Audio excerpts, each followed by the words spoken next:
Welcome to Aging Gracefully. I want you to live a long, healthy life without regrets. And my friend Tammy Geraci is Hello. Here. Thank you for having me. Oh, thank you. Tammy has the same beliefs, and we're at Peter and Company. So to give you a little background, some people might not know who Peter is, but this was Tammy's father, and I knew him. He's been gone 21 years. Yeah, just over 21 years. Yeah, long time. But where we are here is really a result of one person's goal and vision. Yes. So I want to take a moment to talk about that. We'll honor your dad and his Thank goal you. and vision. Yeah. So my father was always, an entrepreneur. He came to this country, like I said, not speaking any English, but just knew he wanted to do something and leave something behind. And that is certainly what he did. So he never thought he'd be in the jewelry industry, but he had that mindset to do something special and leave a legacy and help people. And I think, it's helped the community, that's for sure. It's brought us all together here at the jewelry store. I'm so glad you said that, because I always teach when I'm coaching people about goals as well, that your goal is an expression of yourself that affects the community. It is never just only you that is affected. Yeah. Oh, for sure. So right here we are, so many years later. Your father never even saw the business in this building. Yes, that's right. And you've continued to expand. Yeah. That's amazing. Yeah, thank you. Well, and it's like you just said with helping the community. I mean, when we see Peter and Company grow, we actually look at our staff, for example, because we want to make it grow because it just makes them more successful. And, it turns it into a career, and it's a fun career, so it's not just a job, so we want everyone here to succeed. So now you mentioned the word fun, and I love having fun, and you are so knowledgeable. You're such an expert. Thank you. I know you love to educate. One time I even brought my grandson here. Do you remember that? Yes, he loves gemstones. Yes, exactly. And you were so good at teaching him. Thank you. Well, today we're going to have fun talking about some ways that you can select jewelry for yourself or someone else. Okay. And, we hadn't even thought about it, but we're right before Valentine's Day. So yeah. It's a fun occasion. Might be relevant. That's right.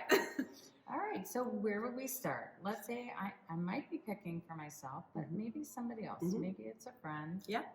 Well, when you think about coming in and gift giving, like you just said, it could be I'm coming in to purchase myself something special. So what's the occasion? Is it for me, celebrating me, going, is it going to be matching an outfit?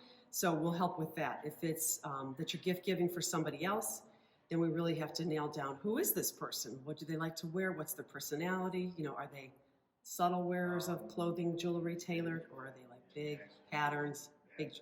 So we try to figure out who that person is. So you might want to be thinking, yes, what is the color I see them wear most often? Or are they wearing yellow gold or white gold? Correct. Yeah, and some people wear both, but it's always, those are the kind of questions that, we want to really find out, because the end goal is that you love it, Yes. So colors to match an outfit. I mean, like for example, the purple matches the purple necklace I have on. I could wear diamonds. Diamonds I always suggest for everybody because they go with everything.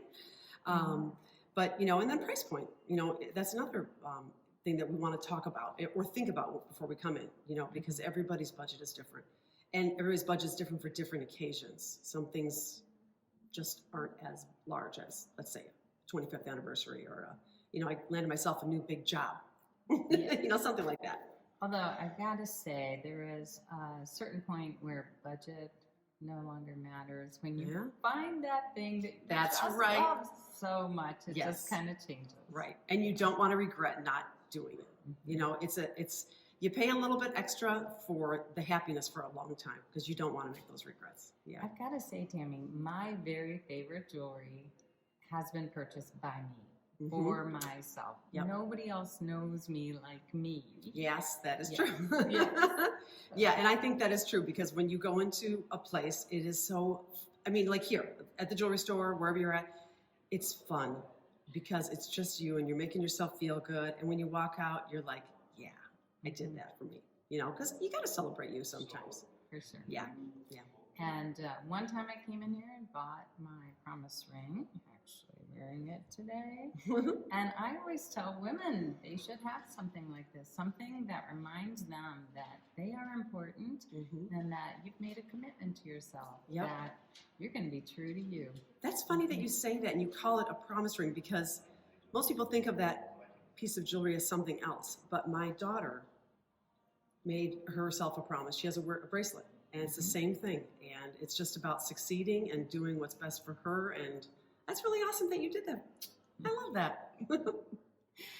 Okay, so before we conclude, I thought maybe we could talk a little bit about trends, because jewelry changes. And when I first saw you this morning, right away I said, oh my gosh, what a beautiful necklace. And it's yellow gold. Okay. That's a big trend. So, not everybody likes something that's big like this and heavy, but yellow gold was very popular 80s and 90s, and then it all transitioned to sterling silver, white gold, even platinum. But I would say yellow gold's a big trend right now.